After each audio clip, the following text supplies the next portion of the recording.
বন্ধুরা, কেমন আছো সবাই? আশা করছি ভালো আছো, আমিও ভালো আছি। তো আবারও চলে এলাম একটা ছোট্ট ব্লগ নিয়ে। তো এখন বাজে বিকেল 5:30। তো আমরা এখন যাব একটু হাঁটতে। বিকেলবেলা হাঁটলে একটু শরীর মন দুটোই ভালো থাকে। আমি আর আমার মা যাব। চলো সঙ্গে থাকো, দেখতে থাকো। তো এই দেখো, আমরা বেরিয়ে পড়েছিলাম, এই যে হাঁটি হাঁটি করে যাচ্ছিলাম। আর ওই সামনে যাচ্ছে আমার মা, আমার কাকিমা আর ওই পুচকুটা। যেহেতু আমি আর আমার মা যাওয়ার কথা ছিল, তারপরে কাকিমাটা লাস্টে ফোন করে বললো চলো যাই।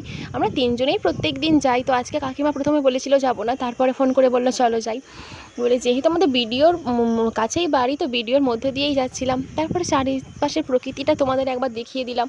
দেখো কত সুন্দর মনোরম প্রকৃতি, সবুজে সবুজ হয়ে আছে পুরো চারিদিকটা। যেহেতু বিকেলবেলা সূর্য ডুবি ডুবি হয়েছে, তো একটু একটু হাওয়াও হচ্ছিলো, খুব সুন্দর লাগছিল। আর তারপরে এই সাইডে না আমার স্টুডেন্টের বাড়ি ছিল, তো আমরা যখন গিয়েছিলাম স্টুডেন্টও দেখি না হাঁটতে বেরিয়েছিল, ওকেও সঙ্গে নিয়ে নিলাম। ওকেও সঙ্গে নিয়ে আমরা এই কজন যাচ্ছিলাম। তো দেখো, এই যে আমি বলছিলাম যে আর যাবো না, এখানেই বসি, পা ব্যথা করছে। তারপরে মা বললে চল। এই যে আমি, আমার মা, কাকিমা, পুচকু। আজকের মিনি ব্লগটা কেমন লাগলো জানিও, টাটা।